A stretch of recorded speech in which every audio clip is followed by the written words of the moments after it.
My beautiful soul मिथुन वाले Gemini वाले, तो कैसे हो आप? आई होप सब ठीक होगे।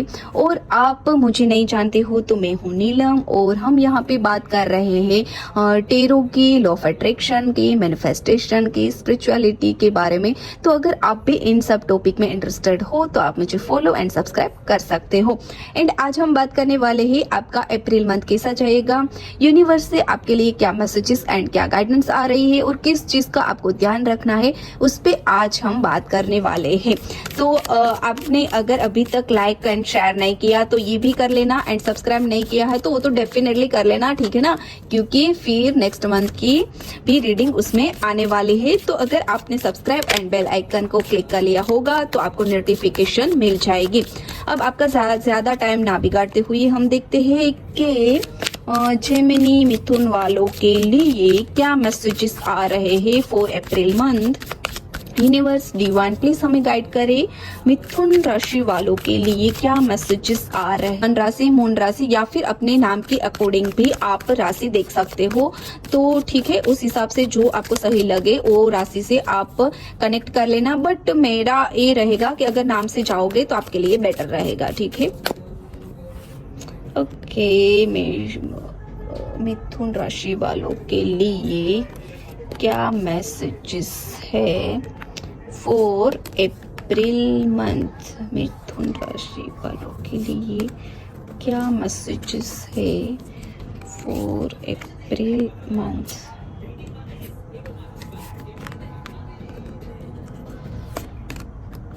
ओके, बढ़िया, चलो टेंशन वाली बात नहीं है, काफी अच्छे कार्ड आए हैं। वैसे बहुत अच्छे भी नहीं, बुरे भी नहीं, न्यूट्रल कार्ड आए हैं, ठीक है, परेशानी वाली कोई दिक्कत नहीं है। चलो अभी हम पहले जनरल बात करते हैं। तो आपको कोई भी नई चीज है उसको शुरुआत करनी है अप्रैल मंथ में, ठीक है। जॉब है, जॉब के मतलब चेंज करनी है, इंटरव्यू देना है, या फिर अपने बिजनेस में न्यू प्रोडक्ट करना है, या फिर इन्वेस्टमेंट करना है, या फिर अपने रिलेशन में कुछ एक स्टेप आगे जाना है, या फिर आपके हेल्थ के लिए भी कुछ करना है, या फिर लर्निंग भी करना है, कुछ भी वोटेवर जो भी आप नई शुरुआत करना चाहते हो वो चीज को आप third week and fourth week में कर सकते हो। अप्रैल मंथ के थर्ड एंड फोर्थ वीक में कर सकते हो।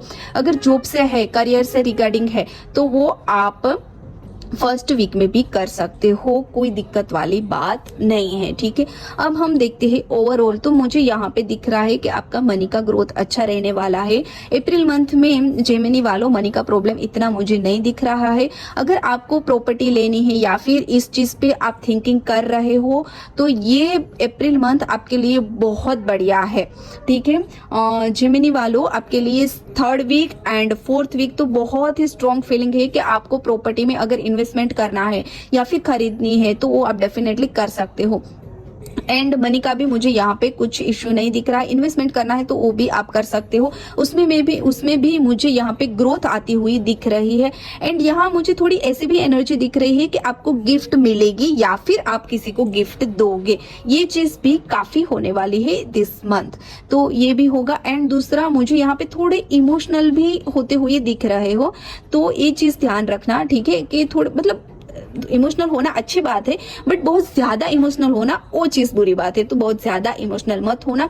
एंड दूसरी चीज मुझे यहाँ ये भी दिख रहा है कि अगर किसका आपको कोई काम लेके चल रहे थे, ठीक है, कोई काम आपका रुका हुआ था या फिर उसमें आपको बन नहीं रही थी, तो ये मंथ में आपके काम मुझे बनते हुए दिख रहे हैं, और उसके साथ आप एक्शन लेते हुए भी दिख रहे हो। और देखो सी, यहाँ पे है ना, एक एडवाइस बोलती हूँ, ठीक है, कि अगर आपके मनी ग्रोथ बहुत अच्छा हो जाएगा ना अप्रैल में, देखो सबको नहीं होगा, ये जनरल रीडिंग है तो कोई से कनेक्ट कर सकता है या फिर कोई नहीं कर सकता है। तो जिन लोगों को ज्यादा मनी आ जाएगा अप्रैल मंथ में तो वो हो सके तो थोड़ा डोनेट करें अप्रैल मंथ में, ठीक है, उससे आपके मनी में ग्रोथ और बढ़ेगा, कम नहीं होगा, बढ़ने वाला है। सी, अभी जो भी हमारे पास होता है ना वो चीज हम किसी को देते हैं ना तो वो चीज इंक्रीज होती है, डिक्रीज नहीं होती है। देखो आपके पास नॉलेज है तो आपने सुना भी होगा कि नॉलेज बांटने से बढ़ता है, ठीक है, तो बांटा करो, थोड़ा थोड़ा तो देना कोई दिक्कत वाली बात नहीं है, ठीक है, तो डेफिनेटली दे सकते हो। एंड दूसरी चीज यहाँ पे एक एडवाइस आ रही है कि आपका जो भी काम था, जो मार्च महीने से लेके आप काम कर रहे थे, बट अभी कहीं ना कहीं कोई ऐसे लोग हैं कि वो थक गए हैं, उसको लगता है कि नहीं अब मुझे ये काम नहीं करना, मुझे छोड़ देना है, या फिर उसको लगता है कि मैं नहीं कर पाऊंगा, ठीक है, तो उसको हारना नहीं है, उसको वो काम कंटिन्यू करना है, ठीक है, वो काम हो जाएगा, उसमें स्टेबिलिटी भी मुझे दिख रही है। बट हाँ, एक एडवाइस है कि काम छोड़ना नहीं है। दूसरी चीज, जो भी आपके पास चीज है ना उस पर फोकस करना है, ना कि जो ना है नहीं है, ठीक है, जो चीज है उस पर फोकस करो, नहीं है वो आ जाएगी। जब आपकी एनर्जी चीज है उसमें आप फोकस करोगे, ग्रेटिट्यूड करोगे, थैंक यू बोलोगे, तो जो नई चीज है ना वो ऑटोमेटिक आपके पास खींची चली आएगी। ओके, तो ये चीज है, बहुत बढ़िया रहने वाला है। हेल्थ में भी, हाँ हेल्थ में थोड़ी सी प्रॉब्लम है बट बहुत दिक्कत वाली बात नहीं है। मनी का मैंने बता दिया, मनी ग्रोथ काफी अच्छा रहने वाला है। जॉब का भी अच्छा ही रहने वाला है। अगर आप शिफ्ट करना चाहते हो तो अप्रैल मंथ के फर्स्ट वीक में डेफिनेटली कर सकते हो, उसमें भी काफी अच्छा ही रहेगा आपका, ठीक है। एंड रिलेशनशिप भी बहुत बढ़िया रहने वाली है। रिलेशनशिप में है ना, अगर आप इमोशनल होके कुछ डिसीजन ले रहे हो ना तो वो चीज मत करो। ओवरऑल रिलेशनशिप भी बढ़िया ही होने वाली है, ठीक है। उसमें ही अगर आपको गिफ्ट आएगी या फिर दे भी सकते हो। अगर आपकी गर्लफ्रेंड या फिर वाइफ मतलब रूठी हुई पड़ी है ना तो उसको गिफ्ट दे दो, ये काम करेगा, ठीक है, और वो मान भी जाएगी। तो ये चीज कर लेना, ओके। एंड दूसरी एडवाइस ये भी आपके लिए आ रही है कि ऑथेंटिक रहना हर एक चीज में, ठीक है, एंड सच्चाई से चलना, ठीक है, गलत चीज मत करना, कुछ भी हो उसमें सच्चाई से चलो, ठीक है। और आपको अगर कहीं लग रहा है ना कि आप फेस चैलेंज कर रहे हो, देखो मैंने अभी बताया कि आप थक गए हो, ऐसी एनर्जी है, तो अगर ऐसे है ना एनर्जी कुछ कि आपको लग रहा है कि नहीं, तो उसमें थकना नहीं है, ठीक है, उसको करेज के साथ उसको एक्सेप्ट करना है और उस काम को पूर्ण करना है। उसमें आपको काफी अच्छी ग्रोथ मिलती हुई मुझे यहाँ पे दिख रहे हैं, ओके। एंड हम देख लेते हैं कि जो भी मेरे लवर्स है, ठीक है ना, जो प्यार में पड़े हुए हैं उसके लिए क्या मैसेजेस आ रहे हैं, ठीक है।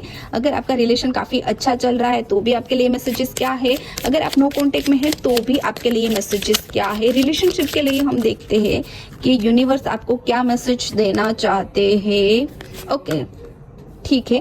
अगर देखो रिलेशनशिप में कोई लोग ऐसे है ना कि कंफ्यूज चल रहे हैं, दो मतलब कोई है तो उसमें उसको पता नहीं चल रहा है कि मैं क्या करूं, किसके साथ रहूं, किसके साथ ना रहूं। अगर कहीं मैरिज की बात चल रही है तो उसमें भी कंफ्यूज है कि किसको हम हाँ बोले, किसको ना बोले, ठीक है।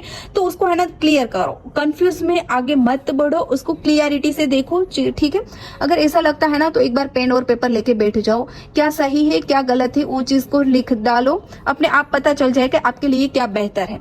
तो ये चीज आपके लिए काफी मतलब मैसेजेस एंड डिवाइन एनर्जी से मैसेजेस आ रहे हैं। तो कंफ्यूज नहीं होना है, उसको उससे बाहर निकलना है, स्टैंड लेना है, ठीक है। अगर आपको लगता है ना कि आपके जो भी डिसीजन है वो लिए, उसके लिए आपका जो सामने वाला पार्टनर है वो हर्ट हुआ है, ठीक है, तो उससे माफी मांग लो, ठीक है, वो मान जाएगा। क्योंकि होता है ना कि किसी को भी हर्ट करके हम कभी भी खुश नहीं रह सकते। तो अगर आपको रियलाइज हो चुका है कि आपने गलती की थी, उस हिसाब से मेरा पार्टनर हर्ट हुआ है, तो एक बार माफी मांग लो, आपकी रिलेशन काफी बढ़िया चलेगी, ठीक है। अभी जो ये रीडिंग है उसको रिजोनेट एंड कनेक्ट कर रहे हो तो मुझे कमेंट सेक्शन में जरूर बताना एंड लाइक शेयर करना ना भूलना। एंड अब हम मिलेंगे एक नेक्स्ट वीडियो के साथ। Till then take care, bye bye and love you and Radhe Radhe, Mahadev, Har Har Mahadev, god bless you and thank you so much Gemini वालों वीडियो देखने के लिए। आपका खूब खूब आभार।